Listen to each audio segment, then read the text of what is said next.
Bev's Video Kingdom is intended for a mature audience. Listener discretion is advised.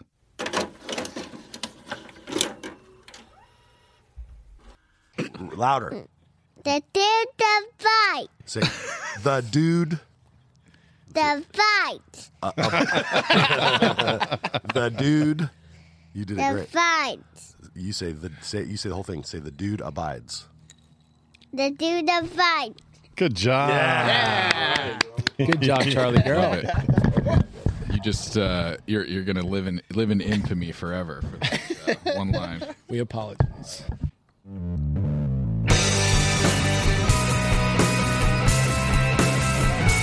I wanna be at Beverly's, bringing me home with my movies, just to blind by, no reason why. I love this scene. Nick Natak and Brad, your favorite podcast. Let's start this thing. Bev's Video Kingdom is brought to you by The new album by Autobahn. The Ballad of the Missing Toe. Something wrong with Dinah Kabul. Send me here cause I'm an expert. Would you like to touch my Kabul? Fill you up with my love squirt. Oh yeah. You have the Oh, yeah. strudel. I'll bring the crab. You're just so Oh, yeah. shiny all over You want your my chin. Hi, I'm Dieter, And I'm Carl Hungus. and we're two-thirds of Autobahn. Franz is out getting the pigs in blankets. We're here to tell you about our new album, Featuring such numbers as Frankenfurter Blues, Lincolnberry pancakes. and the hit song that's sweeping the discotheques. From Heidelberg to Dusseldorf, we'll cut off your Johnson. We cut off your Johnson. We cut off your Johnson. Yeah, your wiggly penis, Lebowski. We feed it to our marmot Siegfried. We cut off your Johnson. We stop it till it's gone, son. Hey, Dieter, Yeah? let's slow it down for the Lieber ladies. Oh, you want to tickle your Fräulein Schnitzel. How about our German power ballad? We believe in nothing. Fräulein, when you're taking all of Karl Hungus's schwanz, you got to ask yourself, what do you believe in?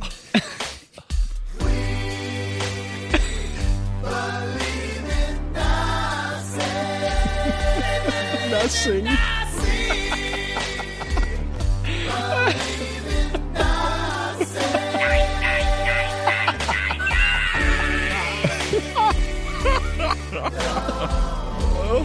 Oh no.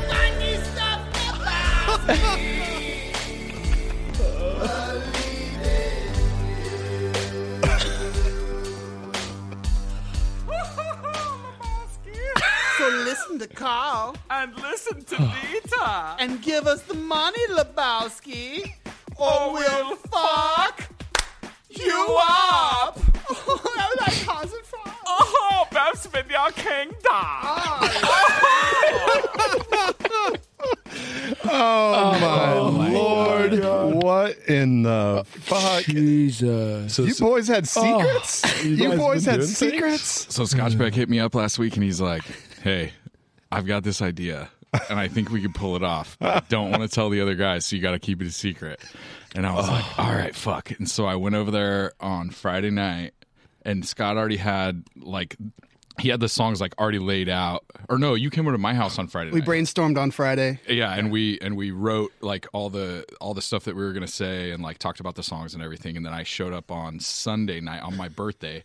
I went to Scott's house that night, Treat.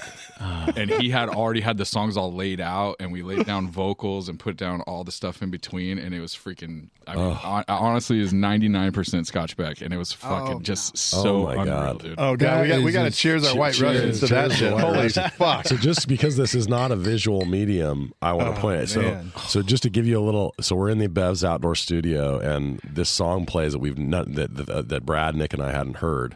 And immediately when the beat starts going, all heads are bobbing. Like I wanted to take a video. As oh my god! It was all of a sudden like it was like everybody's new favorite beat, and then intermittently people are crying as this is I'm playing. wiping my eyes as I'm listening. I was Oh like, my god! Yeah, and then Scott is miming the 999. So we Well, we no, when recorded- Zach's voice came in, that's when I was like, And then "Oh, the you soul motherfucker!" Dude, it's so funny because he wanted to tell you guys so much. He told me the other night. He's like, "Man, I was hanging out with Nate." He's like, "Dude, I was so close to telling him. I dude. wanted to tell him so bad." on Saturday. I wanted to tell you so bad. Is that why you kept adjusting your dick constantly? I Just was. like you I couldn't was like, stop don't look touching at it, it. Nate. And you're Don't just look like, at it. Nate was like, why do you keep Massive touching your dick? I'm like, I don't erection. want to tell you. You're gonna cut off my Johnson. We're gonna stomp on it and squish it. No, but the best part was we did all that, and like we had pretty much everything laid down when I left his house on Sunday, and then he sends it to me the next day and is like, hey, I edited it. And we had planned on recording some like Freddie Mercury-esque like during the We Believe in Nothing song like Scott did, but we hadn't done that. We forgot. And then Scott's like, I laid down some Freddie Mercury stuff. And then when he comes in and just goes 9999999, So good. just made me laugh so fucking hard. Dude, that is how you start and end a pod, guys. This has been fun. Good night. I hope you guys enjoy shortest that pod ever. magnificent That's comedy it. of Zach and Scotch. Man, All right, so if it wasn't clear enough, this is Big Lebowski. This is Nick.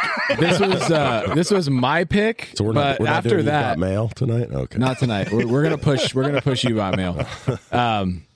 This might as well be Scott and Zach's pick. Jesus, they made this their own. But this is Big Lebowski.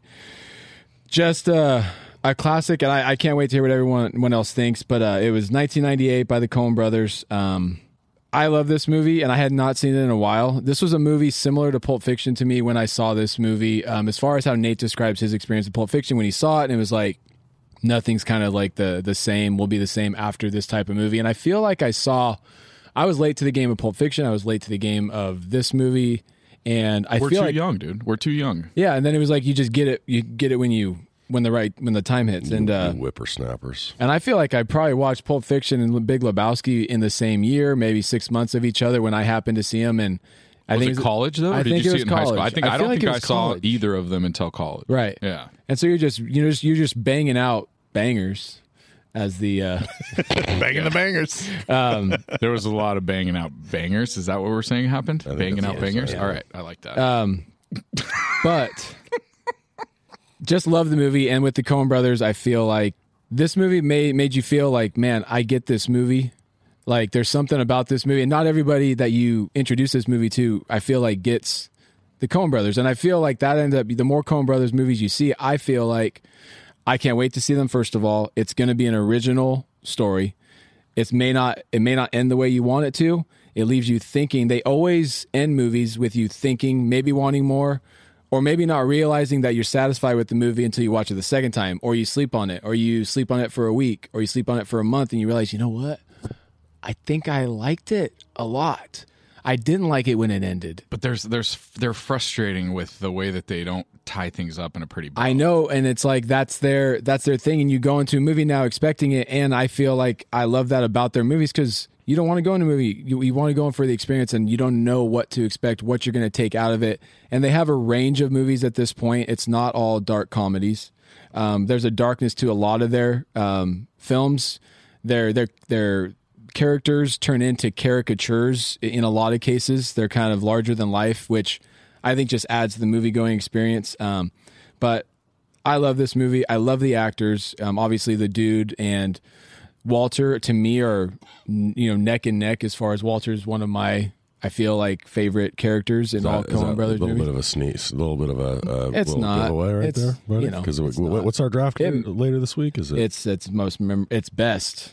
Best Coen Brothers movies. character. Okay. See, when we talked about that, go ahead and- I don't want to get too much in the draft, but just best versus most memorable. I was like, what's the big difference when you're talking I think about? you have to go most memorable because then they can be shitty or good. You know what I mean? When you say best, it almost implies like a good quality to the person. Like a virtue. Yeah. I just feel likable. like it's best character. So whether it's well-rounded, it can mean interesting, shitty, or whatever. I think best can still be. No, this is important. Scott Beck, what do you think? You're He the was one shaking his you're head. the one that it matters what you think. Well, when I think of best, I think of I don't think of it as like a good character or not. I just think best like created character. Like when you look at him, you think how and memorable and best are similar in a way, but like memorable can be like somebody who has like one line is barely in there. But I'm talking about like a flushed out character. To me is like the best character. best. So like, what is like the a memorable category? memorable character could be like the girls in Fargo that she's interviewing, and they're talking about the ones that bang the bad guys in Fargo. Remember, they're in the bar and they're in there for one little scene. Right. That's a memorable character. That's like that really the best character. So you're Or saying like best? Audubon. Okay, wow. So Right. best. We're saying best. Best. Okay. So To me, that's what I think. So I appreciate that clarification. maybe we should save this for the draft pod, but when we talk about who cares? Our listeners are religious, they can appreciate this. So for me though, when you talk about characters, the best for me when I think about it is like that's the character that you think is the most well written, well created, well acted character. That like you might like them, you might think they're a piece of shit, but they're like it's a character that like really does what it's supposed to do and does it well. The reason I think we use memorable a lot is like, for example, on our most memorable mothers pod, like instead of talking about a character, you're talking about something like it's not. Then you're not talking about the best mother. Right, because the best mother hasn't, like she's a good mother. She has a role to play as a mother, and so it's confusing, right? So for there, you use memorable, and I think of memorable as the same as best in this context. So like sometimes I think memorable is just the way to describe best. Right. I think we do a pretty good job of because we don't say best very often. It's generally memorable. I think that. And I'm not saying 100% that I don't think somebody with a short part, a small part, isn't a really good character either. Right. So don't let that. Yeah. Thing, get That's what I read. That's what I got you from ruined you, my bro. whole draft I got to strategy. delete like 7 of my picks, Thanks, man. dickhead. All right, let's talk this All movie. right, yeah, let's talk about this goddamn So, movie. like, I want to know what you guys thought of it, and really quick. I mean, I'm curious what your favorite Coen Brothers movie is, and then obviously what you guys thought of Big Lebowski. Bradley, what you got, man? All right, so my Coen Brothers movie is Oh Brother Where Art Thou. That's the one that I think is just Holy shit. epic. I love it to death. It's a great movie, but goddamn, there's some other bangers There's in some there, bro. there's some great ones, of course. But I will say the first time I saw Lebowski, I was in college, and I don't know if I was just not in the right frame of mind or what it was. We started watching it, and maybe we just probably started partying or something, and just kind of lost interest and never really finished it. And then I would see clips here and there, and I was like, okay, wait a second. There's some funny shit in this movie. I need to go back to this. My brother was like obsessed with it. Yeah. He loved the relationship between Walter Dunny and the dude. Like he thrived on that. And so he was quoting it all the time. So I started like, okay, I gotta go back and check this out. And then I checked it out and I just sat down and watched it by myself one night and just really was like, holy fuck, this movie is just wild, amazing, funny. It's got realism and like this just hyper fantasy all at the same time, which is just like an amazing where you can feel like these are real people, but then it's just like it turns into this wild, like fantastical journey, and you're like, this is just amazing. Yeah. But they can always put humanity in all of their characters, which is I think just one of their biggest talents as the Coen brothers. I thought it would be your favorite, Brad, because the guy flies just like in Strange Brew and just like in Half Baked. They just have them flat, just like the dog. That in guy's Strange just Brew. laying there. Scotch Beck's here joining us again. What you think, man? Yeah, this movie, I love it. I watched it in college. I remember being at Fresno State and hearing guys talking about it and quoting it before I even saw the movie. And I mean, talk about a movie full of quotes and just amazing characters. And is it my favorite? It's probably one of the most rewatchable ones. You know, whenever it's on, you watch it. Fargo is one of my favorite movies from start to finish, and I rewatched the shit out of that one. I just love the characters in that, especially Marge. And and Oh Brother is also one of my favorite movies too, just because the music. Soundtrack's unbelievable. Yeah. Zachy. Okay, so my Coen Brother movie is No Country for Old Men. I just watched it like 3 nights ago. Really? Yeah, literally. Not even thinking about the fact that we were going to watch Lebowski. Although I will be honest, on this viewing, which was probably my 3rd or 4th viewing, it was like a 3-parter. Like I watched some of it one night, I watched some of it the next night, and I watched the end of it miniseries just a couple nights ago. Yeah, exactly. It was like one of those it's like the made for Undoing TV on HBO. specials. Yeah, exactly. Exactly. But no, specifically Lebowski though, I didn't see it until college. I'm pretty positive. And I had a roommate, this dude Elliot, and he was just like, have you seen, he did the same thing for me that I feel like Dave did for you. Like I liked movies, but he was really into movies and was like willing to, he was the guy, much like Brad or some friends that we have that will be like, hey, this is great. Like, let's sit down and watch it together. You know what I mean? And so we watched that, and I remember being pretty blown away by Lebowski. I remember being super blown away by Pulp Fiction. But I remember watching Lebowski and being like, oh my gosh. And then, not expecting it, and then having it go into like the dream sequence type stuff, and the music is really good. And it's a ride that this movie takes you on, and what happens to me personally, what keeps it from being a great movie, I mean it's a great movie, but what keeps it from being like an all-timer for me is that it kicks you off the ride before you want to, you know what I mean? You're like, fuck, there's still 25 minutes of ride left, like what's going on, you know what I mean? But I mean I can't find too much to find fault within this movie because it's really fucking funny and it's really good, and freaking John Goodman is just a fucking killer, dude. He is an absolute killer. And I've been watching him in the new HBO show Righteous Gemstones, that he stars in. And man, I don't know. I mean, I guess we're talking about 30 years, but him as Walter, he is just like a force of nature. And in the new show, you can really see his age, and he's getting older, and it kind of bums me out because when I watched him in this, after I just got done watching all those new episodes of that show, and I watch him in this, and I'm like, man, he could have, if he was this age when he was doing this Righteous Gemstone part, it would just be off the charts. Yeah. But anyways, what do you think, Nathan? So I don't remember the first time I saw this movie. And I think the first time I saw it, I either got interrupted, or maybe I watched it only like the first 7 of 12 parts or something. Real quick, I'm gonna stop you. Did you like lower your octaves just to get that Sam Elliott voice going tonight? Is that what this you're is doing? My Phoebe Buffay sexy sick voice? I lost my voice. As far as I know, I don't have COVID, but just in case, you guys are all probably in trouble. Oh, awesome! So great. So anyway, Glad we discussed this. I just thought he was doing the Sam Elliott. I was trying to be the stranger. Honestly, though, he's sounded like this for like 3 months now. I feel like it's been a drawn-out, weird voice thing that you've had going on. I'm doing like voice therapy. I'm trying to go from going Sam Elliott and then eventually Morgan Freeman kind of thing. I thought maybe you had like a bunch of recent throat trauma. Yeah, I've got that. Well, you guys remember when I went down south and I had that voice implant? Like Nate was like, "Oh, I better go a little bit lower." Yeah, we were just going to keep doing vocal surgery until one of us can't be heard by about half the population. Brad's gonna have to speed us up like 3 point whatever to actually bring it back up. Brad played us a clip on a podcast the other day. He's like, listen to this podcast, and he listens to everything at 1.25 speed, and I was like, is this the Chipmunks podcast? Like, what the fuck are we listening to? I can't listen to 1 anymore. Like 1 is just like I'm like, hurry up, you slow bastard. There's some I listen to 1.5. I go 1.5 on a lot of the pods I listen to. You need to take less cocaine. So there was some point, and I bet it wasn't more than 10 years ago, I finally sat down and it was like, I really got to check in on this.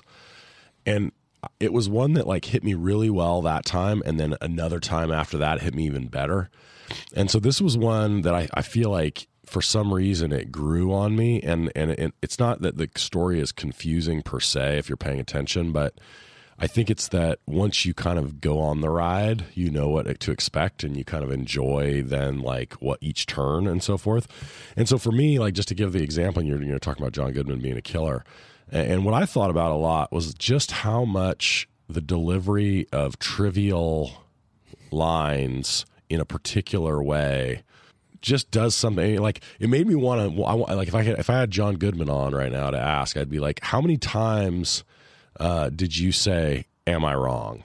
And like try different ways of saying that until you figured out the right like cadence and tone, and like because I was just like if you look at the line on script, and this is true of just Jeff Bridges does this, Goodman does this, Turturro does this. I mean, it's up and down the line. If you look at the line on the page, you can imagine that it could be said 100 different ways that were none of which were funny.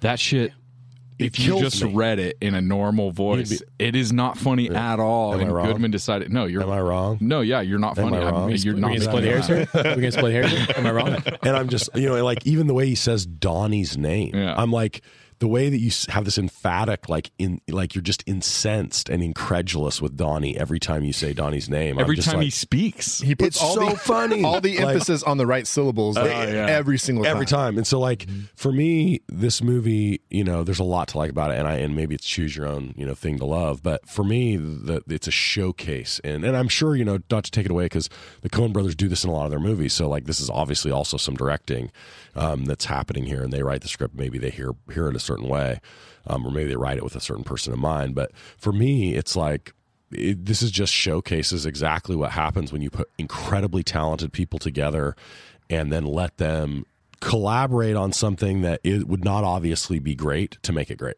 Well, there's an interesting dynamic between John Goodman says everything was on the script, and I think, and Jeff Bridges says that, like, actually there was a lot of improvisation. So it's like, But I'm saying, even separate from the like actual content of improvisation, it could be all on the page, and you put the wrong actors, even good but not great actors, in there, and they're just like they just fuck it up. And in terms of my favorite movie, though, it's not this, although there are ways in which I love this, but it's probably a pretty close call for me between Fargo and No Country. Oh, really? Yeah, I love both of those. I loved Fargo when it came out, and like I think it stands up, in every possible way. No Country I came too late. In fact, my dad just hated it because he hated the way that it ended.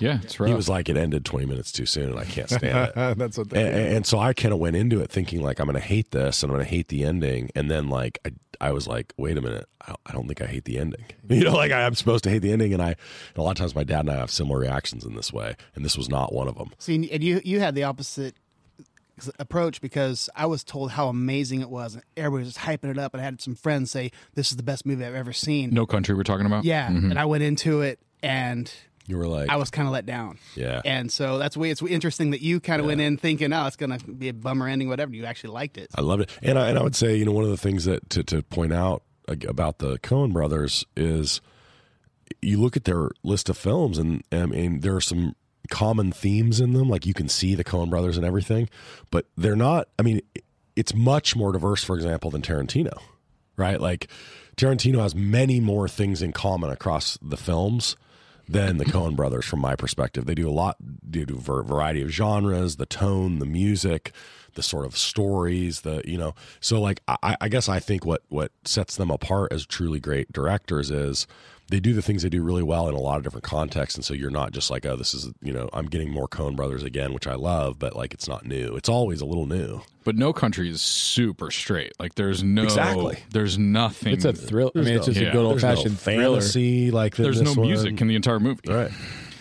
Zach, you have always appreciated my brother's odd sense of everything. Yes. And he has the quote of saying that he only watches movies he's seen before.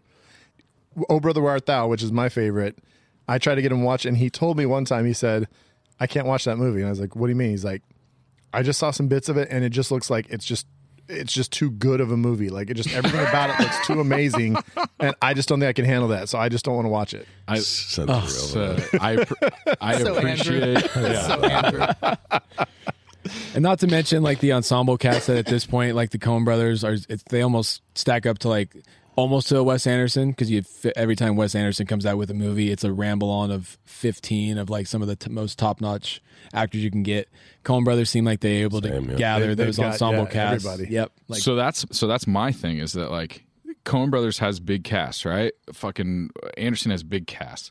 But I feel like Coen Brothers sucks greatness out of these people, and Anderson can let you be fucking just. You can be a bit player in his movie real easily, because it's like more emphasis on quirky than it is on being it's fucking big. awesome. Yeah. Which, not to When you shit say on they Wes suck, Anderson. suck greatness, you mean they suck the greatness out of these he guys. gets They're the like, greatness out. Yeah, they're like, you don't remove the greatness before you put them in the movie. Though. but it's like you said. It's like All right, leave your greatness at the door. Yeah, we don't want that shit around here. We're the Coen Brothers. No, they're fucking great. But I feel like what, like you said, like if you read the script for Lebowski, you would be like, okay, like this is a cool story and this could be funny. And then it's just so elevated by what the actors decide to do with it. Like I'm sure they said the dude is this lazy, they describe to him who he is, and then Bridges comes in and just It's unreal. yeah, it's legit, dude. And like you Super said, Nate, legit. the stuff in between, after you watch it 5 times and you're able to just sit back and watch all the in between things, and then like the phone call where he walks out and he says, I just need some time to think. And it's the dude just kind of doing his thing in his apartment. And Walter calls. They had just gotten into an argument. And he's like, I just need some time to think. And this was after the Larry Sellers with the kid. Yeah.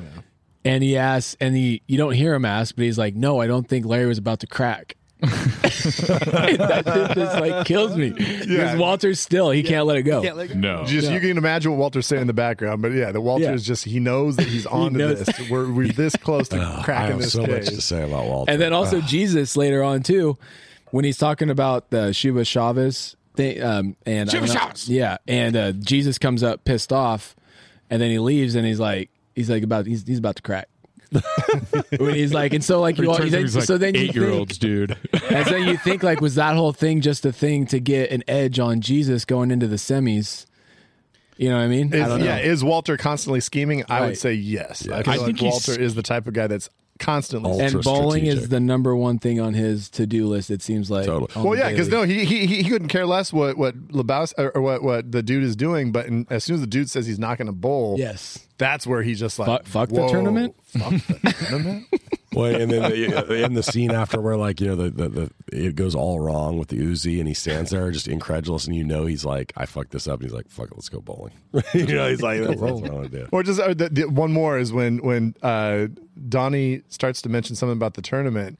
He goes, "Shut the fuck." Wait, what? It was they about posted bowling. teams. It Yeah, was they- about bowling, and so he he's immediately like, was like, "Wait a second, who's the serious, teams?" Is this a sports movie?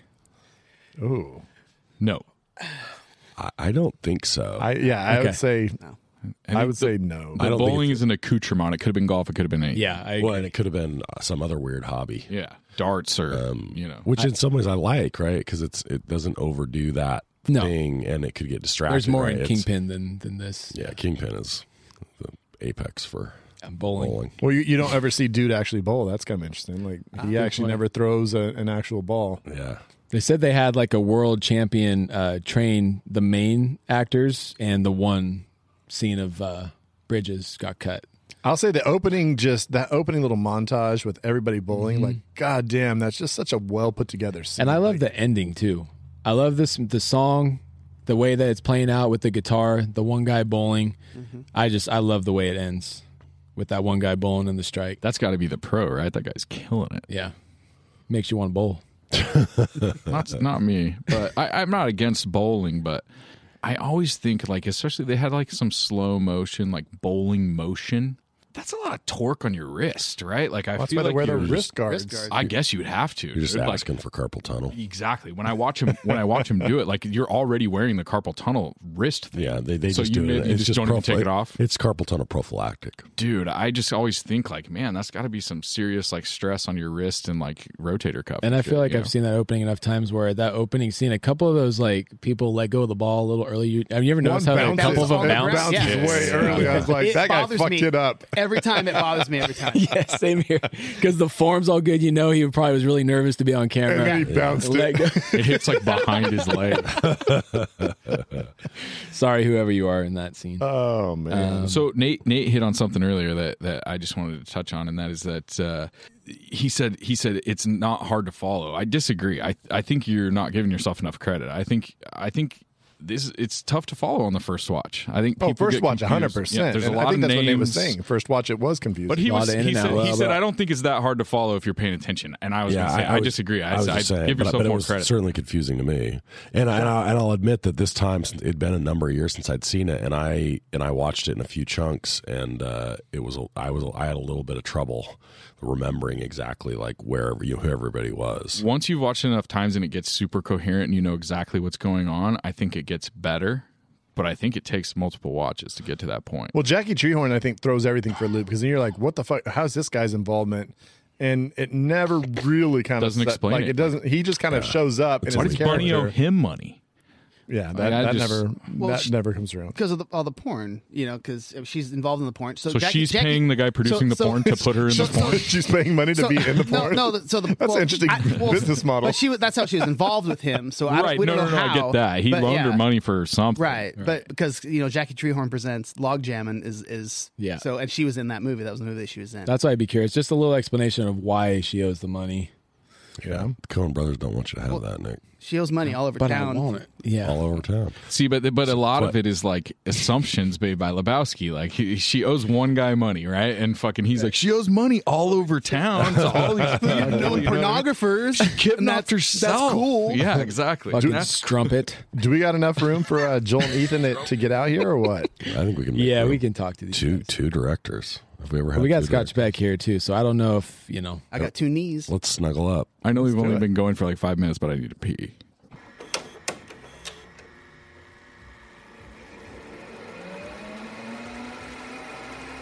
All right, so this is not Nom, of course. There are rules here on Bev's Video Kingdom, and there's categories we have to follow There are no categories. on this podcast. And we're drinking with the director, we're drinking with the Coen Brothers, but more importantly, we're drinking with Scotch Beck as well. Scotty. We have 51 episodes of beautiful tradition. Okay. Beautiful tradition brought to you. And this is Drinking with the Director. We're drinking with Scotch Beck, thanks to Last Call Brewing out of Oakdale, California. 3 out of the 5 of us, no, 3 out of the 5 of us are drinking BVK, the delicious, fruity, flavorful BVK IPA. Brad and Scott have both going right now. 4 out of the 5 of us are drinking White Russians, thanks to Nate. The other and 1/5 Nate is and lactose Zach. intolerant. Yeah. The guy who got the Kahlua Give is that to lactose me on intolerant. his Russian. I'd love for Zach to blow his butt out on the pod, but he just wasn't into it. Oh, is that what you guys wanted me to do? Poop? We haven't done ASMR in a really long time, Zach. That is For true. the old school fans, a little ASMR Oh, shit. moment. Some ASMR pooping. But we're drinking with the director. We're sitting down with the Coen Brothers, and I don't know. What do you guys want to talk to? We've talked about the fact that a lot from what I read, what Brad said. I didn't read the what Bridges said about that there was some improv. There was a lot of improv. I read that a lot of what was spoken in the movie was written and was in the script. What do you guys want to talk to the Coen Brothers about? I guess I would actually, something we've already brought up, which is like, do you guys enjoy writing movies that really kind of just end somewhat abruptly, or just kind of not really having a true ending like a lot of films do? Because so many movies, Oh Brother, Where Art Thou? It kind of like ends a little bit like, okay, well, I guess it's ending. Lebowski ends like that. As we were saying earlier, I mean, No Country for Old Men, that just ends kind of like, wow, wait, this is the end? So we were talking about Christopher Nolan, right? The research I did showed how he's so damn organized and everything is happening for a reason. So the way things end, it's meant for you. It's his belief is that he's given you enough in the movie, whether you notice it or not, to explain the ending, even if it ends somewhat abruptly or not completely clear. And so what I'd be curious what you're saying along those lines is, do the Coen Brothers have the same philosophy? We came into this, everything has a reason, which would explain the script. People just staying to a script. They come in extremely organized. There's a reason for the story. And so their endings, is there something where every single ending, does it make sense? Should it be explained? Should it be fairly clear to us what is going on? Or do you, I feel like they leave it more open than Nolan's. I don't think it needs to be explained. I don't think so either. I think Nolan is a different filmmaker, obviously, but he wraps things up in a tidier bow than the Coen Brothers. But there's two schools of thought. The first school of thought is that the Coen Brothers are these amazing filmmakers, and they're leaving it up to you, and that's their artistic decision and direction, and that's what they do. The other school of thought is that these fuckers are lazy. They don't want to write an ending, so they're like, let's fucking end the movie like right in the middle Ethan, of the Joel, which one is it? Yeah, exactly. So I'd be curious to know like what their thoughts on that are, because I bet you they would be a little bit self-deprecating and say like, sometimes it's easier just to leave it open to audience. You think so? Yeah, I don't know. I just. Because like Inside Llewyn Davis bugged me. Inside Llewyn Davis is a movie about nothing that I love, that I think is great. What do you think, Scott? You've seen it. Yeah, it's a hard one because I mean, also, obviously, as a musician, also it's tough because I mean, it's just a bad day for a musician. His partner died.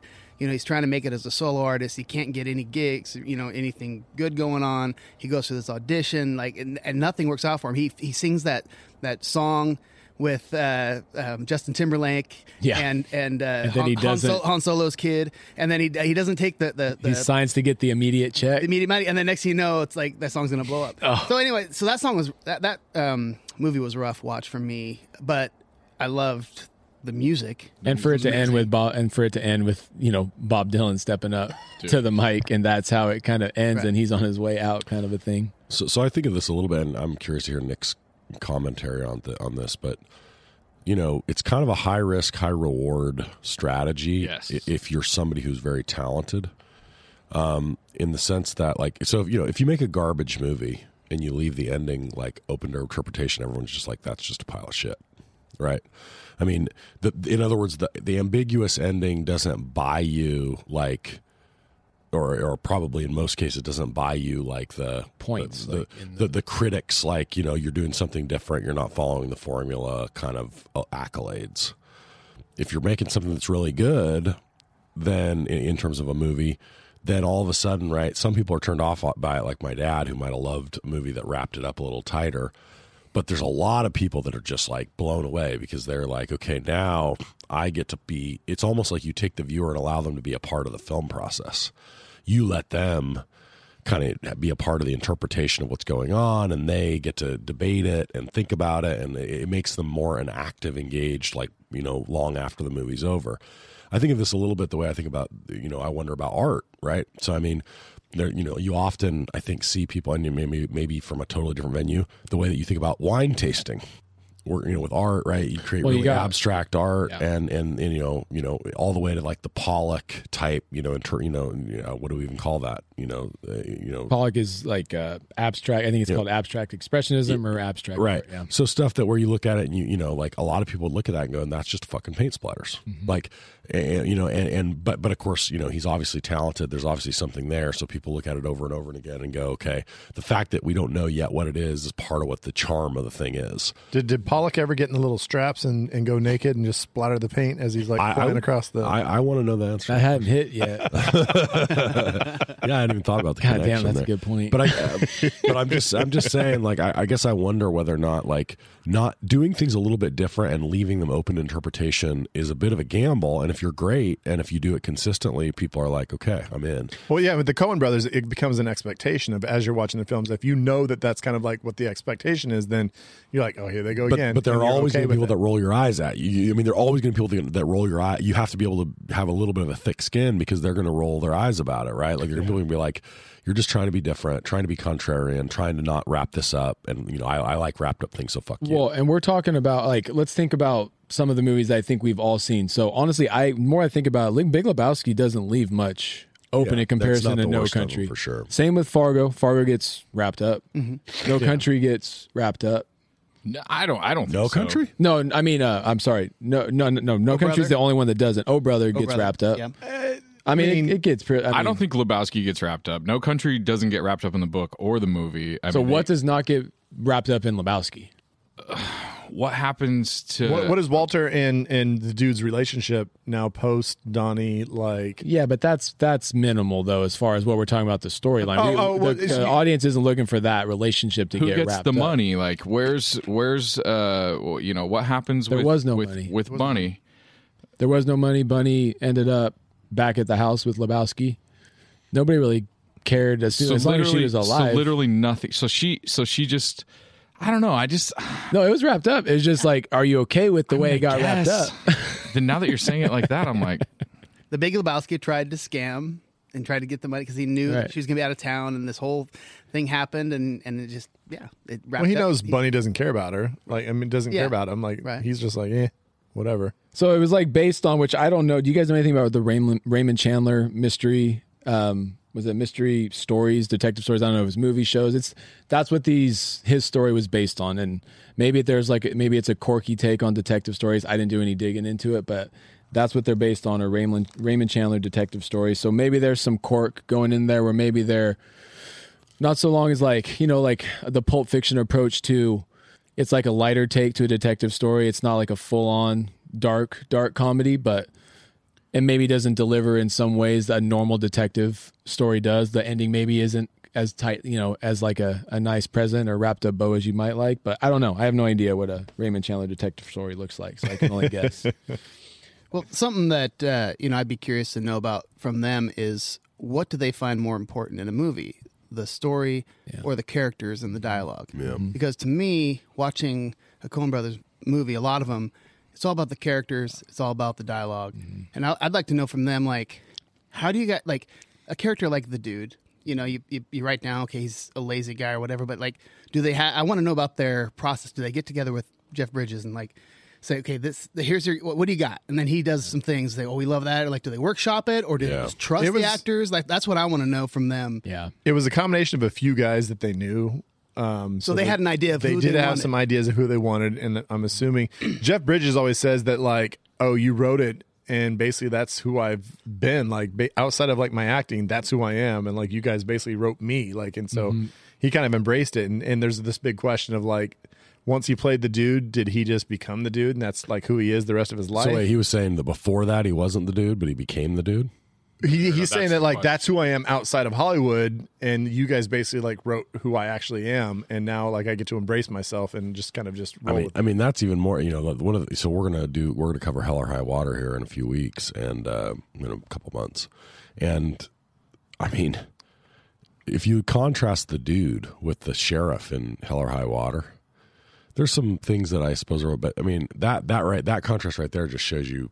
No matter how well regarded Jeff Bridges is, he's underrated. Like his range from that sheriff to he went through a little stretch because after Crazy Heart, he was nominated for Crazy Heart. Yeah, oh yeah. And so he was definitely got Crazy some Heart was the other one I was going to mention. Much warranted praise. Yeah. No, I mean I'm not saying he's been ignored. I'm just saying I watched this movie and somehow I think I hadn't watched this since I probably saw Crazy Heart and saw Hell or High Water 5 times. And so then I was like, wait a minute, holy shit, I forgot Jeff Bridges was the dude too. Like it was one of those where I was like, wow, that guy's just unreal. Like he should be talked about, I think, more as one of the upper echelon, like top guys. Have you seen The Vanishing?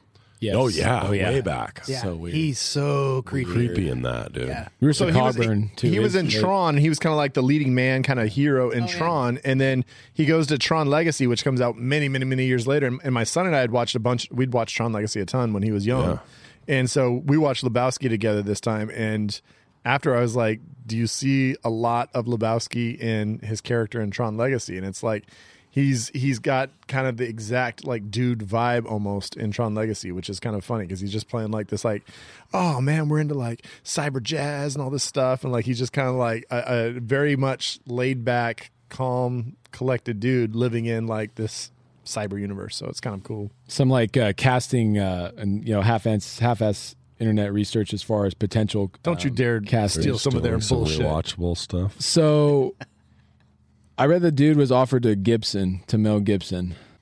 Good Lord. Yeah.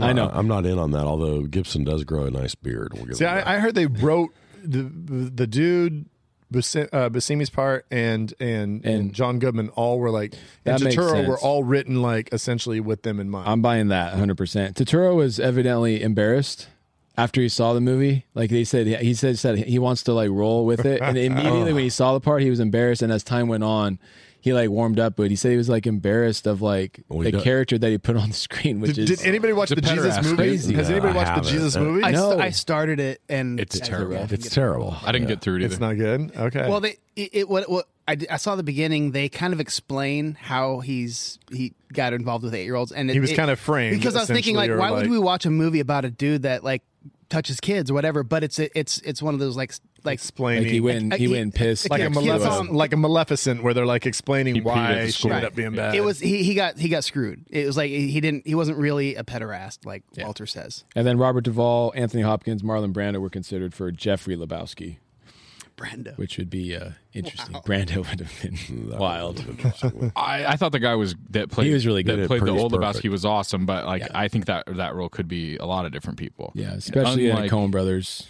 Unlike Jeff Bridges, the dude, like, I mean, it's a pretty iconic role. I can't picture. I mean, I honestly, of all the people, now that you guys said Mel Gibson with a beard, I guess I could see it. I guess I could see him being like a real fucking. Have you guys seen Inherent Vice? Yes, with Joaquin Phoenix. Yeah. So it's basically Big Lebowski by Paul Thomas Anderson, and Joaquin Phoenix playing the dude. It's good, and Joaquin Phoenix plays the dude, and I could see Joaquin Phoenix plays the dude. But he seems younger than the dude, but very similar. Stranger, Very not as like caricature, but I totally agree with you. Jeff Bridges, just his voice, his tone of voice, everything about it just works so well. His mannerisms, it's like, I don't think there's how many roles, if you put it in like the top 5 roles that just were meant for an actor, it seems like this is one of them. Well, what it is that in real life you meet that guy occasionally. Right. And I think, it's like you run into the dude who's like about that age and about that kind of generation and about that tone every year or two. I mean, the and guy's you're wearing, like, oh yeah, he's wearing jelly sandals most of the movie. Yeah, I mean, it's like you know guys like that. We have a friend. Yes. A friend we grew I've met dudes. A friend we grew up with. His uncle owned a bar, but down in Huntington Beach, and we went and stayed at his house one time. And he showed us maybe the largest bag of weed I'd ever seen in my life. Like, I was probably, I think, like a junior or senior in high school, and it was just like a gigantic bag of weed. I was like, holy shit! And he was just laid back. He was just like, oh man, yeah, this is how we roll down here. I was like, oh yeah. He's like, where are you from? I'm from the Valley. He's like, what valley are you talking about, man? We're in SoCal, man. There's lots of valleys around here. And he was so like relaxed. I was like, I'm like the Central Valley in California, like the farm towns. He's like, oh, okay. I can't. He was just like a chill dude. He owned a bar. He was living in Huntington Beach. Like that dude's living the life, and it was a totally foreign to anything I'd understood like growing up. Like it was just like, that's how this guy lives. Yeah. So Scott, you guys lived in, Flying Blind. You guys lived in L.A., Sherman Oaks, specifically, right? For how long? And do you see this as an L.A. movie? Do you see it as something that speaks to you a little bit more because of its like setting? Because they don't do too much. They throw out the 405, but then they open up with talking about L.A., the city of angels. And what's your thoughts about that? And absolutely, I definitely get some vibes from that. Yeah, I was there for 8 years. And there's definitely like the apartments, like I don't know if I've been to those apartments, but I've been to those apartments. Yeah, very like when I saw them, like holy, Dave Martin lived in an apartment that looked just like that. Okay. So yeah, I had a lot of that, and then like I think they drove. Was it Simi Valley that they drove out to? Yep. To make the drop. Mm-hmm. Yeah, and so it definitely douchey Malibu folks. Yeah, absolutely. I've always thought of it as an LA movie. Yeah. Definitely out of my quiet beach town. It feels like a kind of Burbank, Glendale type vibe. And if anybody that's been in those areas and been around LA long enough, I like their approach to it. And they're just not in downtown LA, or they're not in Hollywood, and they're not in Beverly Hills to see that side of it. Totally, it's the side of LA that I'm familiar with, and not the touristy stuff. Normal people, who live there, and like we're trying to hustle like everybody else. Right. Yeah. So before we move on, I know you guys we've had 2 different movies now that we've done the pod that have been considered to be like quotable movies. I know one was the Wedding Crashers, and the other was, what was our second one that we talked about? That was Anchorman. Utterly quotable. Major movies. League too, if we're gonna throw them in. Major League. Okay. Yeah. This movie, I mean, it's got so many damn quotes that are just amazing. It's wild. I mean, it's just so Chinaman wild. is not the preferred nomenclature, dude. Asian American, please. Walter is. And then he drops the Chinaman right after he says that, which is amazing. Well, and I mean, we've spent a bunch of time on Jeff Bridges. There was an early call out to John Goodman, but I mean, as good as Bridges is the dude, is Walter the best character in this movie? I mean, I think so. Not only just mean the performance, I mean everything. Like he's written perfectly in the sense that like I also know that guy, like at least a version of that guy where he's so principled in with the weirdest combination of ways and cannot get out of his own way. You Like, mark that frame of Nate, and you're in a world of pain. yeah, like somebody who's just like, people that are like, I'll overreact to any situation that violates my really weird sense of like justice. Exactly. Like, I will murder you for stepping over the line in this bowling tournament that means nothing, but I will also not turn my oven on Shabbos. And even more importantly, I'll murder you and I'll justify that to you very calmly after the fact. Like, And he'll take care of his ex-wife's Pomeranian, you know? Yeah. Like he's toting this dog around. It's definitely not a Pomeranian. Yeah. I think it's a Pomeranian. somebody who's like so full of like, papers. they're nihilists, Donnie. Don't be worried. Like he's Gets just so calm. He goes for 1,000 to like men are 190. he sits there and watch Jesus just yell at him and he's just super calm and you're waiting for him to blow up. Nope. He's just That's not the moment that he gets worked up at all, right? Like, so for Well, me, he's like, that guy's a pederast. I don't have to worry about him. Like, I can exclude him from my concern because he's a pederast. And unreal. just like the kidnappers too, like he completely like he's just like these they're amateurs. Like what are you even worried about, dude? He's These right. guys are fucking amateurs. He's right on his calls in the movie, right? Like 90% other than Mr. Lebowski when he picks him up and says that he's a phony. And where he loses control of the Uzi. No, that doesn't Right. go well. Yeah, so those two. All right, he thought he was going to army roll out of that car. Yeah, it didn't go well. Yeah. I'm enjoying my coffee. Enjoying my coffee. So here's my question: if you guys had to choose between listening to Morgan Freeman or Sam Elliott, I've got Sam Elliott takes. Oh, so did we hear Sam Elliott's new take today? So I've got a take that incorporates Sam Elliott's new take. So this is a perfect segue to what I wanted to talk about later, but I'll talk about it right now. Sam Elliott on this rewatch, he's hitting on the dude, right? He's hitting on the dude in the bar. Is he not? Is he Hitting on him? I think he is. Well, putting the vibe out to the that dude. brings his whole take of today. Exactly. When I watched it yesterday, I was like, is he hitting on the dude right now? I think he's putting the vibe to the dude. He's like, yeah, dude. He's like licking his mustache a little bit. I'll give you 1 point on your Suck thing. the sarsaparilla off his If mustache. I'm talking to a Dude, guy, if I'm It's a talking to a little guy weird if you at, watch it with that frame of mind. if I'm talking to a guy at the bar Thank you. and that guy gets up and it's an empty bar and all of a sudden immediately some guy sits down Sitting next to right you? next to me in the seat next to me.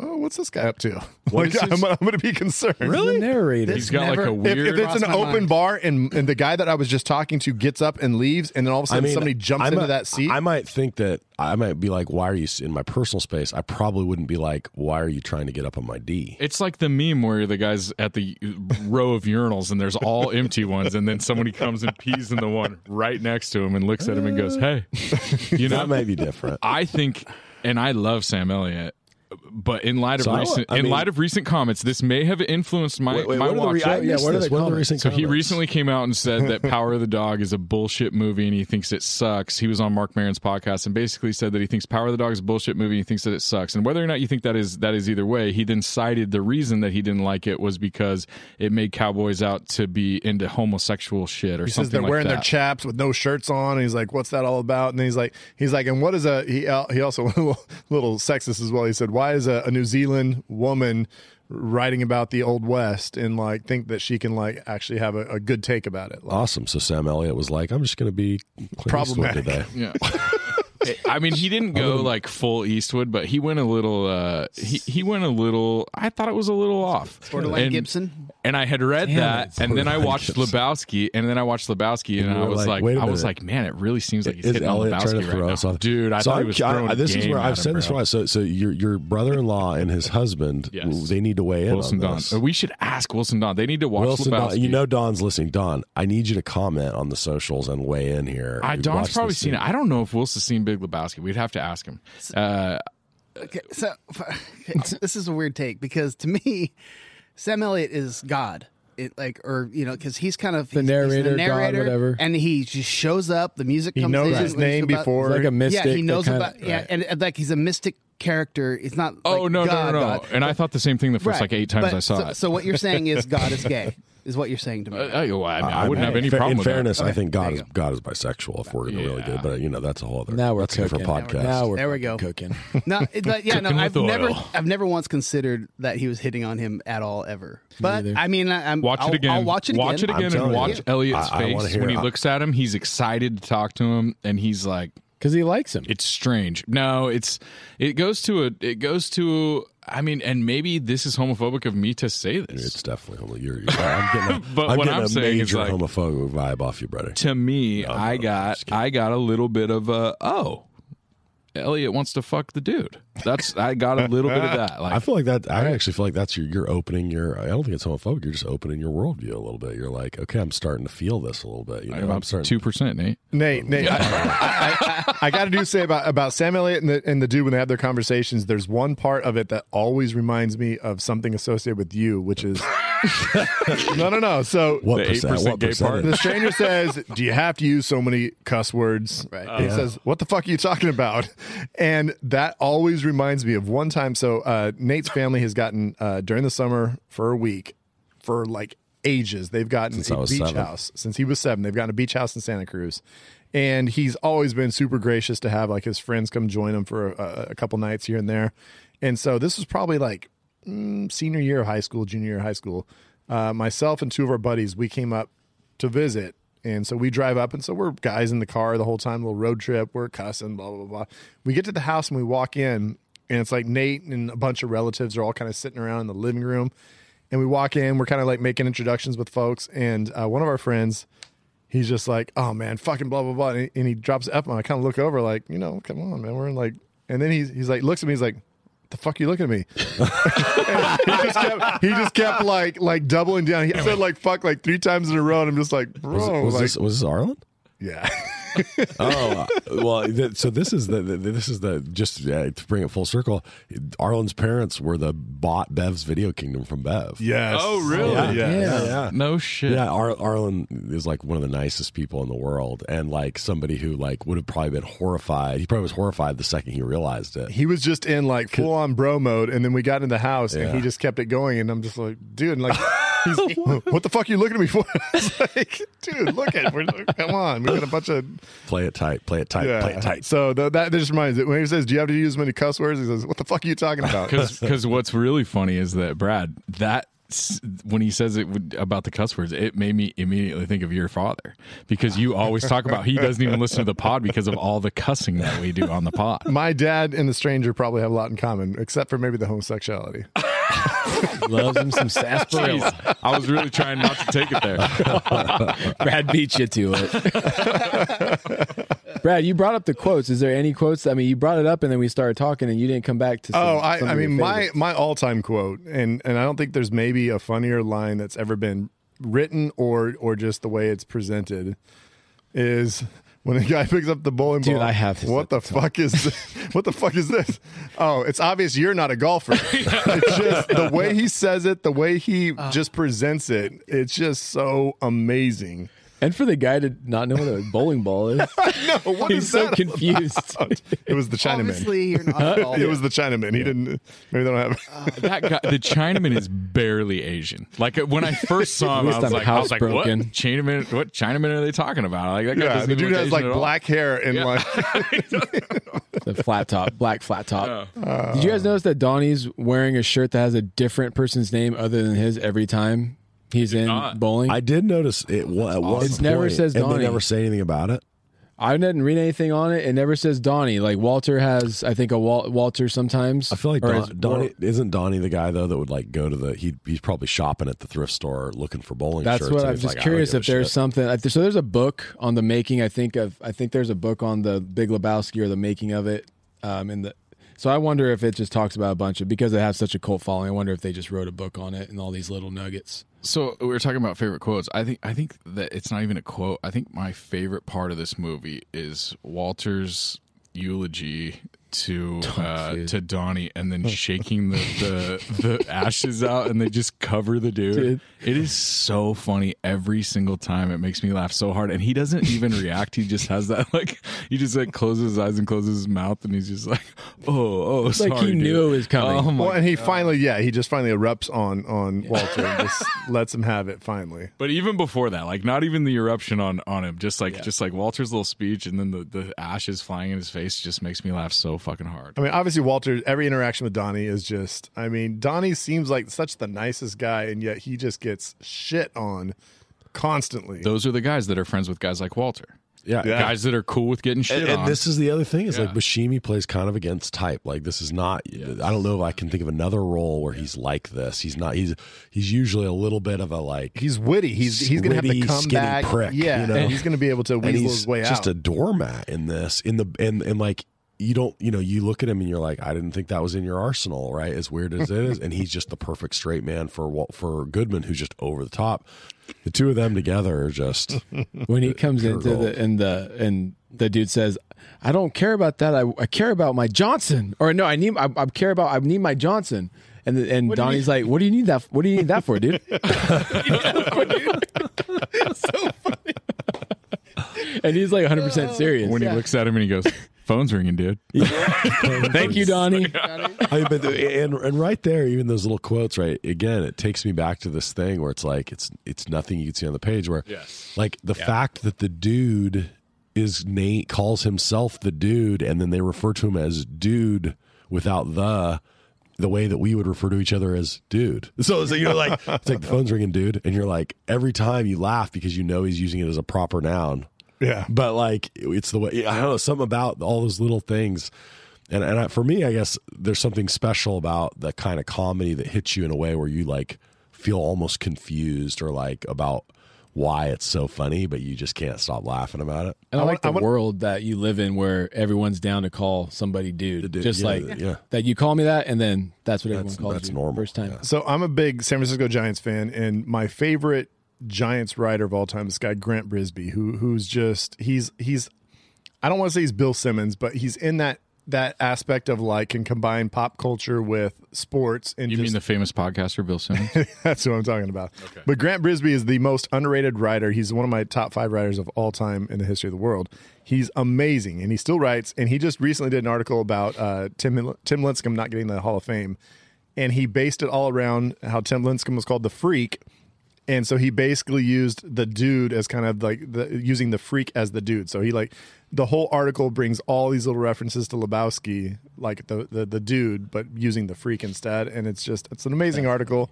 I love the dude so much, and I love Grant Brisbee so much. Wait, sorry, was the dude there? I love Grant Brisbee so much because he has just got. That's what I'm saying. His finger on the pulse of sports and pop culture, and just does amazing things. Tim Lincecum won 2 World Series and weighs like 170 pounds. And how many Cy Youngs? He won 2 Cy Youngs, and he threw 2 no-hitters, and he won 2 World Series, and he is somebody who I think the only other pitcher to do that is Sandy Koufax. I mean, the guy's throwing 93, and he's literally like 170 pounds. Like he's the tiniest dude. It's the most insane shit. I'm pissed now that you just told me that he's not going to get in.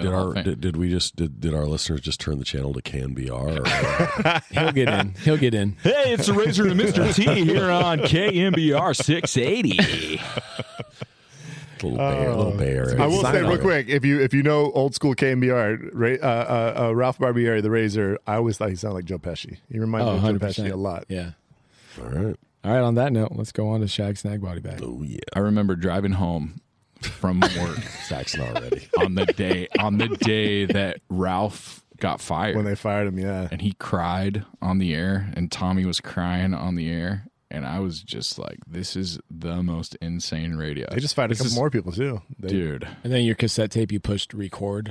I should have. If I had that option in my Ford Escort station wagon that I was driving at the time, I would have pressed record. Man, that was heavy shit. All our Bay Area fans, I'm sure you appreciate all this insight into KNBR. I want to body bag the last 2 minutes of this podcast. Bring back the Razor, KNBR, you fucking pussies. Grant Brisbee on The Athletic. Check him out, please. I'm not going to pay for that shit. Go Dodgers. Athletics like $2.99 a month. All right, we are moving on to our next category, shag, snag, body bag. And Nate, let me hear what you want to shag. I want to shag Walter saying Donnie. That's so specific. I love it. I literally, if you could just, play different versions of Walter saying sentences to Donnie and end them with, or begin them with Donnie, I'll just listen to that. I don't know, 5-6 hours. Way to go, Donnie! Donnie. It's like very just aggressive always. But I want the incredulous one, the one where he's like incensed by something that Donnie does that's really not that bad, but he's just shitting on him. Donnie, shut the fuck up. Shut the fuck up, Donnie. Yeah, none of you are doing it right. I don't want your recordings. We're not John Goodman. We are not. I love it. I mean, the way he says it, the way he says a lot of things. I'll just take basically on a loop every line that John Goodman says in the movie, just edit everything else out, and I'll just listen. I'm jumping on your back, man, because Walter's my shag, and it's just constant surprises. It's just a whirlwind of chaos. It's like you don't know what he's going to be talking about next, because like he just.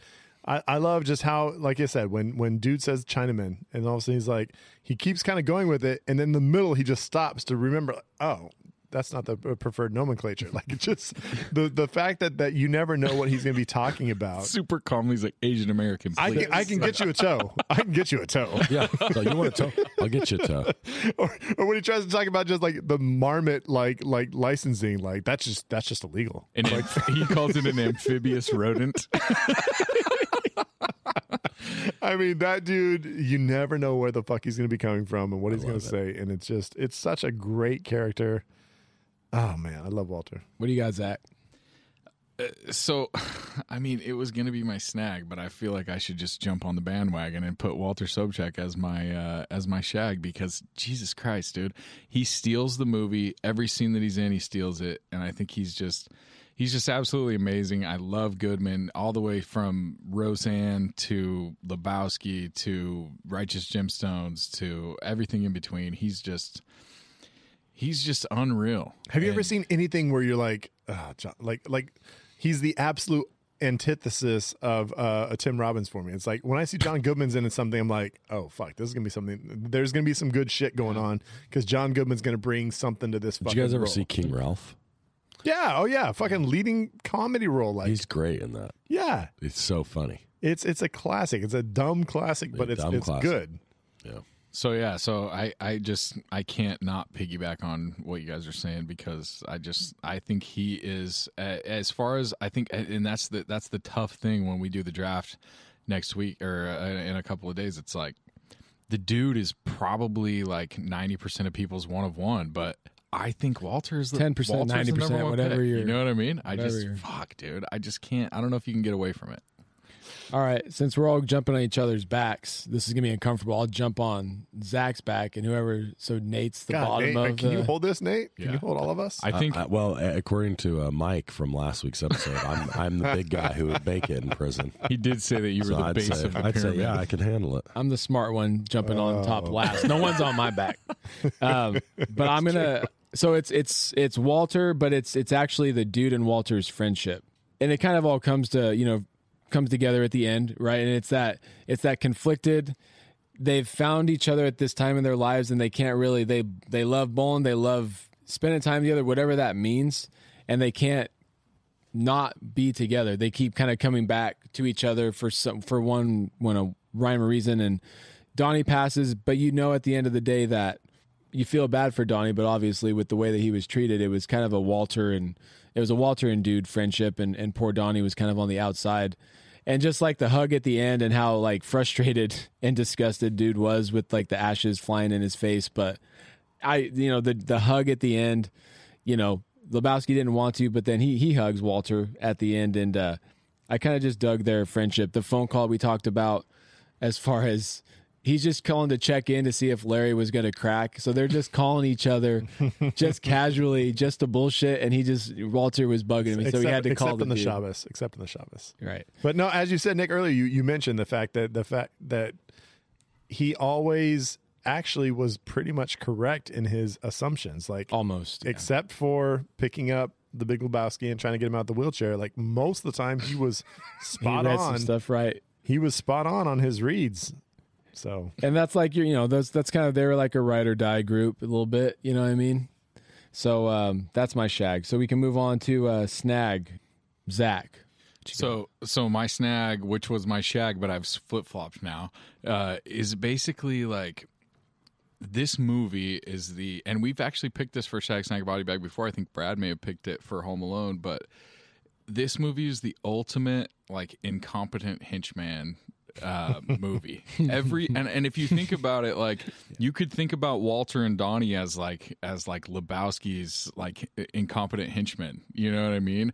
And then you've got the German guys, and you've got fucking tree horns guys, and you've got freaking you know what I mean? Like everybody's just super incompetent. Nobody knows exactly what's going on. It's just a fucking clusterfuck of incompetency. Big Lebowski, he tried to be all clever, and he was exactly fucking incompetent. And it just kind of blows up in everybody's face. At some point, everybody's playing blows up in their face. Maud might be the only one who's like actually semi-intelligent that like knows what's going on. Yeah, but she's gonna have fucking Lebowski's baby. Like I don't understand where she's going. That plan's gonna blow up in her face doctor. too. Yeah, dude. He had to turn his head and cough. Yeah, and the doctor was like, I guess this is a guy. You know what I mean? And like, he comes out of that appointment just jacked, just like to like what is like, it? Credence feeling like dude. Yeah, so that's my shag, I guess. Oh, that's good. Wait, is that the snag or the shag? Well, Snag. it was the opposite, but I he switched flipped it. them. So I'm going to snag Jeff Bridges, but not the dude. Not that I don't love the dude, but for me, like I said this earlier, but when I watched this, what blew me away was just the reminder of how good Bridges is. And like when I looked back at his IMDb, and I was kind of like, okay, wait, there are fewer. He's not in as many roles as I sort of like some of the upper echelon actors are. But Crazy Heart, Hell or High Water, and this one, those three for me are like, It's a pretty killer trio, right? It's a great trio, right? I'll put that up against almost anybody's best trio. Have you watched Tron Legacy? I'm not a Tron guy, Me neither. so no. You could actually watch Tron Legacy without knowing Tron, and it's actually pretty good. It's got some good actors in it. It's pretty legit. It's and Bridges is awesome in it. He's tremendous. And the crazy thing about Bridges is that he's like Hollywood royalty. Like Lloyd Bridges was a famous actor. Yeah. I mean, like legit comes from a family of people who are all into acting. I mean, Bo Bridges, his brother, was super into it too. Yeah. So it's like, I like the Baldwins. yeah, I mean, they're in that kind of vein. And Except good. It's the only difference. I mean, Bo Bridges, his word is as good as oak, right? That's right. That's right. Well, Jerry Maguire for you. So who went? So Zach went. I He went, went. Snag. Nate went. Nate. Brad's snagging. My Go for it, bud. Coen Brothers. I mean, Yeah. And the one thing I would say about the Coen Brothers is being able to get just great performances out of just so many actors. It's not just the elite. They obviously have their ends with the A-list. They get all of the A-list actors that they want. But it's just all the little side people that come on and just little small parts that are always super interesting. Like the little detective dude that shows up that he's following him around. They got us working. Oh no, I thought you were talking about the guy that's like, they got us working in shifts. that dude's great. Like he gets to deliver leads. He said leads. That guy's great. Now I'm talking about the little detective guy. He's like, yeah, come on. He's like, yeah, we're the brothers. What is it? The brothers, whatever he says. Like he has a little term, and he's like, Seamus. Brother Seamus. Yeah, and he's like, come on, man. Like we can, could help each other out. And he's like, Yeah, the way they're gonna kind of fight each other. They're both kind of squaring up, but they're like, they don't Not really want to squaring fight. up, no. Lebowski doesn't want to fight anybody. No. Oh, but yeah, the Coen Brothers, they make good movies that have interesting characters. And like I said, I said this earlier, they can combine the most weird, strange, wild situations, but then make characters that are relatable. Where it's just like, you know what, you actually kind of know people like this, as we were saying earlier. But they're combined, like they're caricatures and they're realistic in the same way. It's a weird dynamic. It's like Nate was saying, like a guy like Walter, and know a guy like the dude. But when you watch the movie, they're such like it's taken just to elevated, larger yeah. than the life. volume of Yeah. work, for sure. For sure. Well, that's close to mine. And I already talked about it a lot, but it's how Coen Brothers choose to end. So it's the Coen Brothers, but the way they end movies. Like I went into Inside Llewyn Davis, just so like I had watched the trailer for that a year before it came out. The trailer 8 months before it came out, and I just hyped was it up for me counting it down. And going into it, I was kind of nervous because I'm like, oh, I want to love this movie so much. And it came down to like, I just wonder how they're going to end it. And I would think about that only with Coen Brothers. Nobody else would I go into it being worried or concerned or nervous about how a movie's going to end, knowing that they're capable of going any direction, which is what I actually love about the Coen Brothers, that you can go into it not knowing how they're going to go. So it's the Coen Brothers, but how they choose to end movies, their originality in that way. That's me. And then, all right, so right in the body bag, I'll go first. It's like quick 2 ones. It's, I put more Jesus, exclamation point. So I wish they would have found a way to work Jesus into it because the sequel was too much Jesus, but you want more in the movie. Want more in the movie, yeah. Yeah, so more Jesus. And then watching it for whatever 10th time it is the narrator necessary? Yeah, I don't disagree with that. You got to have that weird sexual tension between him and the dude. as was mentioned. Sam Elliott. I love Sam Elliott. A weird introduction into the movie. Like that, you have this weird cowboy that's all of a sudden like knows everything about the dude and is going to tell his story. Like, could it have opened with the tumbleweed, no narrator, grocery store, totally, and been the exact same thing? He doesn't run into him at the bar. Exact same thing. So I think the only argument on the other side, I guess, is it seems to me like the narrator in those ways, and almost the tone of the narrator, kind of sets you off thinking it's going to be a bit more of a whimsical movie, which it is, 100%. Right? So like, and I think contrast that with No Country or one of these others where they play it really straight and it feels much more somber. Mm-hmm. You kind of get the tone of the movie because of the narration immediately. Well, I get it. It's just like Coen Brothers. They leave so much to be analyzed, and they leave so much freedom to the viewer in general. Why not? Why have a narrator to kind of spell out certain things for you and just Scotch Beck said it earlier, and there's a lot of people that kind of bring up the whole God and Jesus. It's like it's God, it's his son, Jesus. He's got the robes, he's got the long hair, he's got kind of that Jesus look, and like that he's just kind of got this laid back, very I love everybody vibe. Like everybody's kind of cool. Like that. There's something to be said about that. I guess there's some type of religious connotations, but I don't know if that's what they were going for. For sure. That's my body bag. Bradley, what do you got? So my body bag is Flea.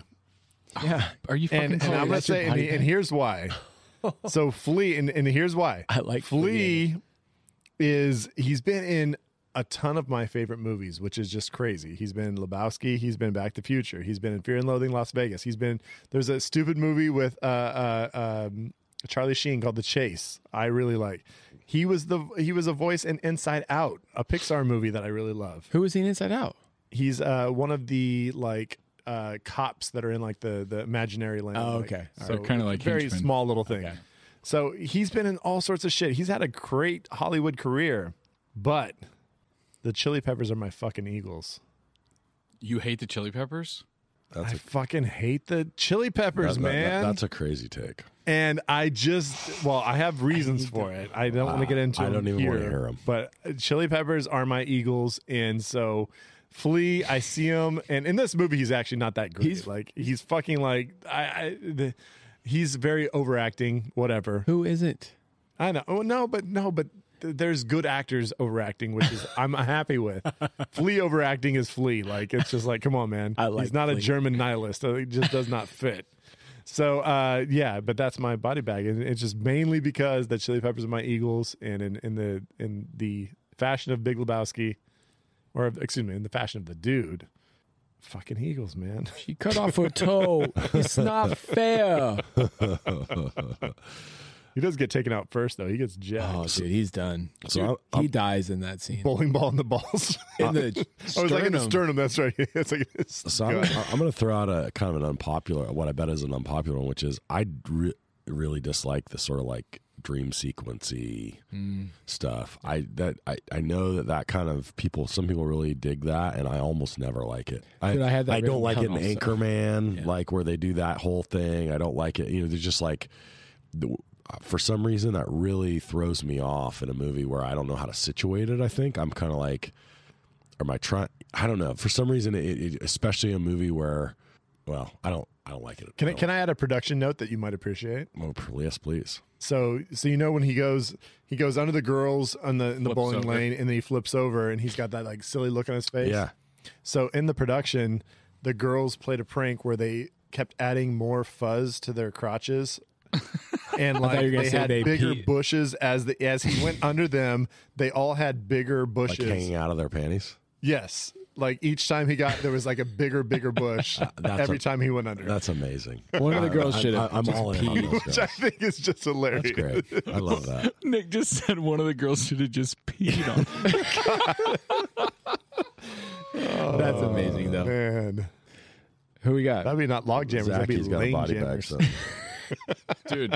So as soon as Brad said his body bag, I just like nutted up because I was like, "Are you fucking serious?" Like I thought I was gonna be. Scott and I talked about it while we were making that commercial. Is that Flea is really the weak point of the German trio and of like the fucking bumbling henchman in this He movie. takes you out of it. He is not good, and I love his look and his face and like the way his teeth kind of are and like the way I that thought he was all of fine. that, but the way that he speaks and like the way he does it is like very fucking high school play to me, and I don't fucking love it. Zach, and you're my boy, bro. this is a movie that is like pretty dear to me, and I love this movie, but I don't love Flea in it, and it has nothing to do with the Chili Peppers because fucking Under the Bridge is one of the greatest songs ever written.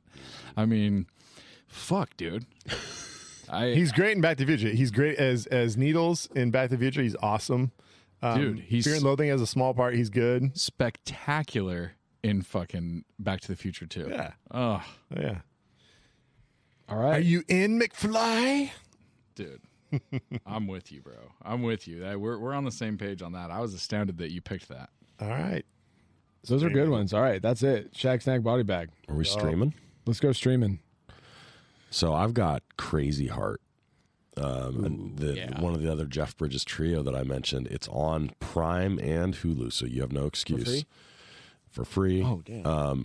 And it's a great. He's great. The music in it's great.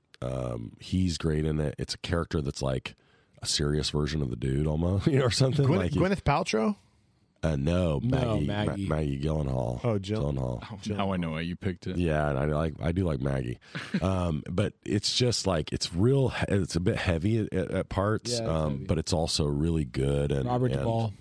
Yeah, it's just good. It's got Duvall. Come on now. Yeah, it's got Duvall. So yeah, Crazy Heart. If you haven't seen it, it's like it might be peak Bridges. Like it might be his best. It's really. Am I fucking wrong? good. Did Gwyneth Paltrow do like a singing? Yes, it's called Duet. So it's with is it Huey Lewis? I think. Oh, there you go. She's great in that too. Okay. Who that's- was I she was thinking- also was she also country strong?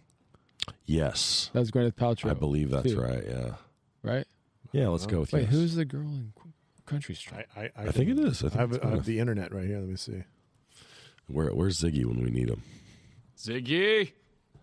Hey. We need a Ziggy. We need. You are correct. Yeah. Yeah, I think that's right. That is Gwyneth So- Paltrow, Tim McGraw, Yeah. Oh, Tim McGraw. And Headland, Headland or Garrett Hedlund, Headland. Leighton Meisler. That's your Tron Legacy guy right Leighton there. Meester, bro. Don't Oh disrespect. no, yeah, my he's gossip he's girl. legit in Tron Legacy. He does a good job. Meester. Okay, so my streaming recommendation is going to be one I talked about earlier, and that's going to be the movie that I feel is like the closest to Lebowski that you can get. Which Midsommar? is the movie Inherent Vice, I've been wanting to watch that and haven't. which so. is which is PTA. It's Joaquin Phoenix, Josh Brolin, Owen Wilson, Reese Witherspoon, Benicio del Toro, fucking Joanna Newsom, the harp playing singer. I don't know if you guys have ever listened to Joanna Newsom's music. Fuck, dude, so sick. Wow. I mean, dude, Maya Rudolph, fucking Martin Short. Like, I can just continue to list off dope people that are in this movie, and it's a really weird ride, weirder than Lebowski. Oh yeah. In my opinion. Darker, weirder. It doesn't get. I don't know. Well, it's Paul Thomas Anderson. Like But it's a strange one where it takes you on a ride, and if you just sit on the ride and take the ride that it wants to take you on, I think it's a really good one. Mm-hmm. I like Lebowski better, but it's fucking close, and I think everybody should check it out. You can rent it for $2.99 on Apple TV. Joaquin Phoenix has one of those George Clooney I just got hit in the face moments and drops, and it's fucking hilarious. Well, speaking of George Clooney getting dropped moments, my stream recommendation is Oh Brother, Where Okay, Art I'm Thou? with you, No Bradley. surprise, no Yeah. surprise. It's only on IMDb TV It's on Amazon? I thought I saw Amazon. with Dude. ads. Fuck IMDb TV. I know, with you got to ads. watch with commercials. Yeah, it's- IMDb The TV worst. with ads is like, we'll show you 8 minutes of this movie and then 8 minutes of commercials. Yeah, and then it they'll be alternates like, back and forth. Here's your commercial, 4 minutes, 30 seconds. You're like, whoa, Dude, that's a long break. right Commercials now. are long. The segments are short. It's almost unwatchable to watch movies on there. So, but that movie, oh man, it's just magical in the sense that it brings music. It brings just amazing cinematography. The visuals are amazing. The acting's amazing. The story's solid. The lines are great. It's just a fun movie. I don't Oh, know. brother. Yeah, my kids watched it with us, and they were amused the entire time. You could say it's slow. I mean, you could say there's not a whole So I lot of think real that- plot. Yeah, I would say like I didn't love it, and I don't know why. And I think maybe that's it. Well, I mean, the story. I mean, so of course it kind of follows the actual Odyssey. Yeah, Odyssey. yeah. So it's like it's got kind of this whole little it hits points. My The son, sirens. my son had read the Odyssey, so I was like the dumb dad. I was like, "Oh, you get that, son?" Yes, Dad, I get that. You see, he's got a patch on his eye. Yes, Dad, I understand. It's a Cyclops. Okay. So I felt like kind of an asshole because I was being Some kids may need to get walked through it like that, but Carter's not one of them. I think he could figure it out. I felt like a dummy. I shouldn't have been saying anything. You're an excited But he- dad. You like the movie. But he really liked it, and the whole family enjoyed it, and the music, that soundtrack is. I love just- that soundtrack. and I love that Clooney tried his ass off to try to like be able to sing the songs, and they were like, "Nope, not gonna happen." His eyes get all big. All All right.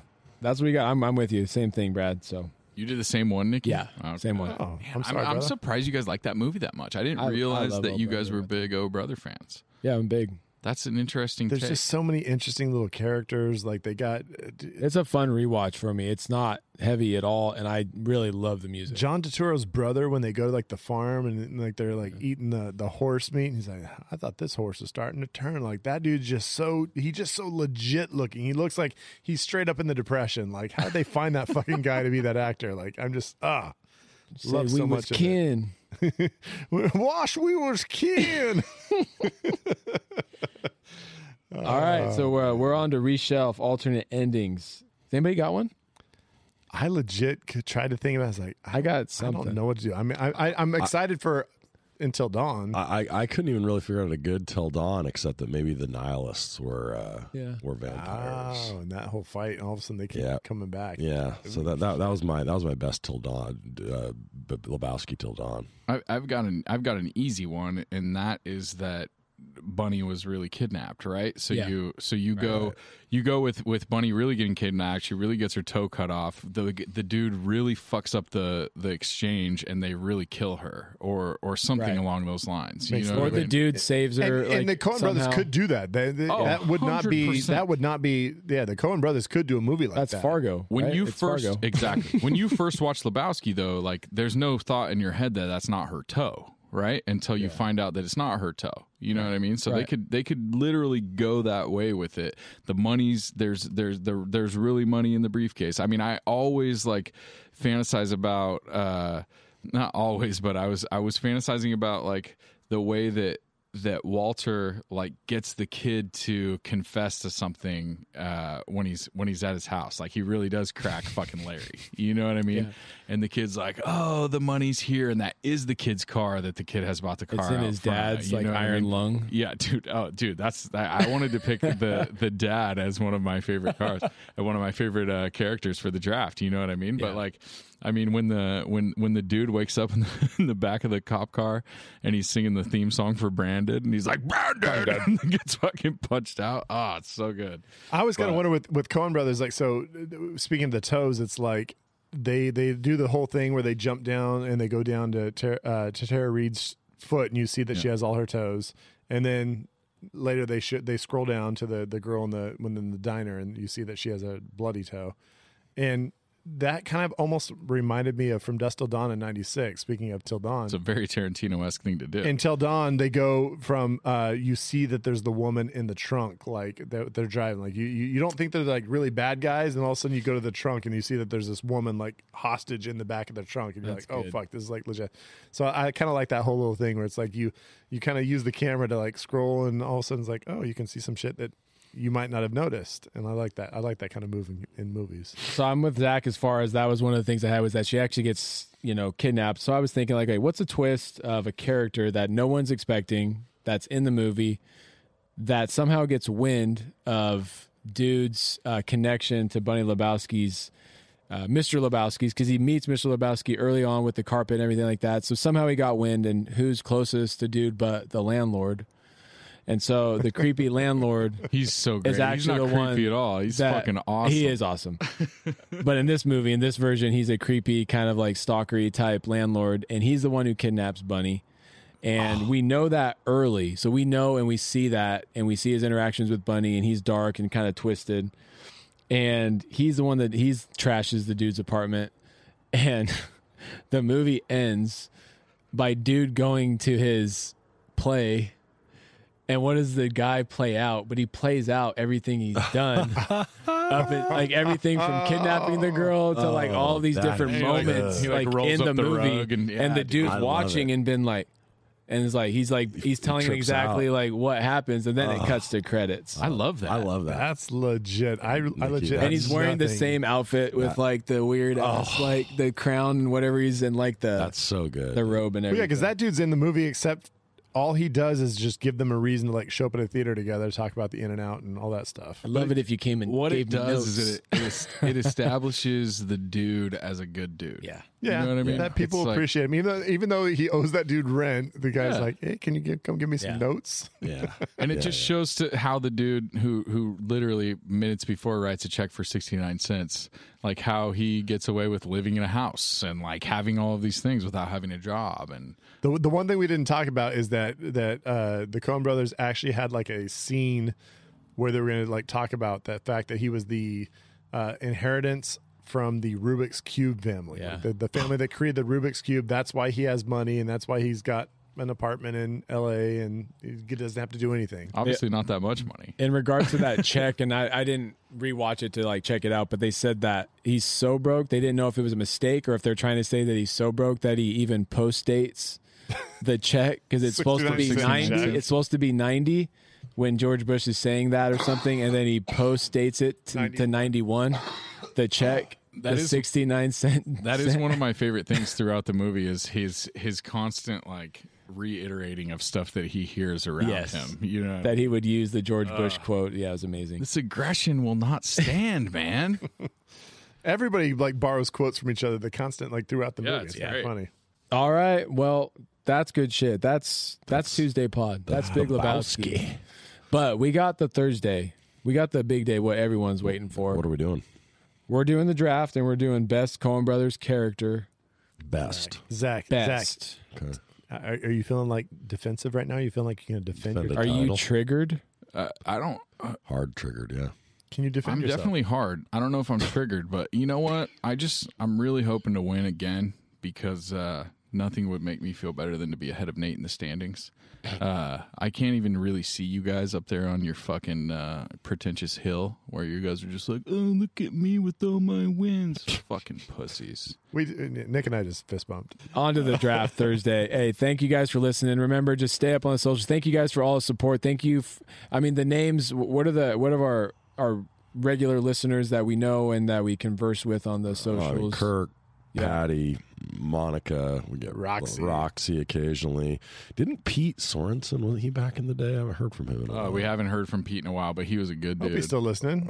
Zach's parents, Nate's parents. Yeah, I my think dad's we always got a on lot. maybe We got a lot of Brad's. solid supporters. You know, yeah. Dave out I got there. to throw out Dave, Sarah thanks for Moreno. listening. Like Sarah, yeah, she's been coming in. this is one of my coming in hot. colleagues, and Yeah. she's Top fan now. As surprised as I am, I have some close guys I've worked with for 18 years, and those motherfuckers. I don't even know if they listen to the pod, but Sarah Moreno, you're out there listening to the pod. I appreciate you. And there's a few that are like, that pay attention on the Instagram that I don't want to sleep on too much. Cause, I've got We get some good ones there. While you look that up, I've got 2 guys that are like my closest friends, and these motherfuckers do not listen to the pod. Their names are Nick and Nate, and they're both on the podcast. They've never listened to one episode. I've listened. I've listened to an episode or man. 2. Yeah, Nick, you've listened to 2 out of 52. I Nice, listened to a dude. little bit of our last Hey, one. but you know what? I know we got him like stashed away somewhere, or whatever. Actually- but Scotch Beck, man, Scotch Beck is bringing all sorts of folks to our pod, and we got to give much love to Scotch well, Beck. Thank you, Scotch. Yeah. Yeah, he brings Scotch, who you got some shout outs, right? So Josh Davenport, he's a new listener. He's out of Colorado. We got a Colorado listener now. Look at that. I'll Yeah. check the country map little thing that we got. And then, of course, my brother Tim. You know, Tim. he- Tim's always he's giving a us some listener. shit online. He I loves love to talk that. shit and like drop little snarky comments to you guys. love it. And Tim had a handwritten note about the last draft that was super interesting, especially the part where next to my name he wrote "idiot" with a smiley face, and I was like, "This is fucking great! I love this." Love that guy. Tim's gonna earn his way onto the pod. I think he's gonna earn his way. He's looking for it. Yeah. No, we got a lot of good ones, and so you know, keep telling friends about us, and we're growing a little bit at a time. You know, we get every week. You know, every couple weeks we kind of get a few more listens. In Our little belt, graph so. just it's like you know the little engine that could. It's just classic. It's chugga little chugga slow choo choo. chug It's up that hill. it's just slowly going up that hill, and that hill actually keeps rising. And I appreciate that, man. Y'all out there giving the listens, sharing it with friends. We appreciate that. That's all we're looking for. We appreciate the supports, guys. The support. Go watch Big Lebowski again. Yeah. We know it's been a while. Go good watch stuff. it. Yeah, because those Coen brothers need your support. Those guys are need more. struggling. Poor guys We're haven't just- made a movie in Yeah. a year. They literally released a movie like a month ago with Denzel Washington of all fucking people. And Frances McDormand. She's been in a few. All right, folks. Love you. Take care. Bye-bye. Bev's Video Kingdom is brought to you by the new album by Autobahn, The Ballad of the Missing Toe. Something wrong with Dinah Kabul. Send me here cause I'm an expert. Would you like to touch my Kabul? Oh, yeah. I fill you up with my love squirt. Oh yeah. You have Oh, the yeah. pseudo. Yeah. I'll bring And the the crème. Yeah. Love you so Oh, yeah. shiny all Yeah. over You want your my chin. Hi, I'm Dieter, And I'm Carl Hungus. and we're two surds of Autobahn. Franz is out getting the pigs in blankets, We're here to tell you about our new album, featuring such numbers as Frankenfurter Blues, Lincolnberry pancakes, and the hit song that's sweeping the discotheques. from Heidelberg to Dusseldorf. We'll cut off your Johnson. We cut off, we cut off, we cut off your Johnson. We cut off, we cut off, we cut off your Johnson. Yeah, your wiggly penis, Lebowski. We feed it to our marmot Siegfried. We cut off, we cut off, we cut off your Johnson. We stomp it, we stomp it, we stomp it till it's gone, son. Hey, Dieter, Yeah? let's slow it down for the Lieber ladies. Oh, you want to tickle your Fräulein Schnitzel. How about our German power ballad? We believe in nothing.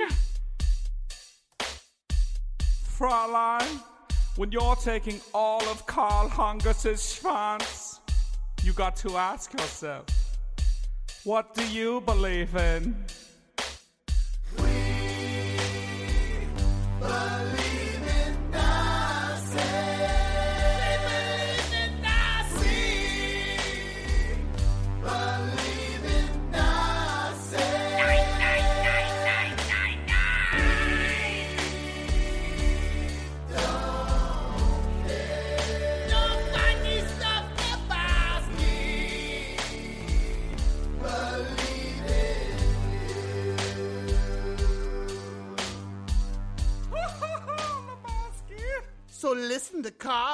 and listen to Dieter. And give us the money, Lebowski, Or we'll fuck you up.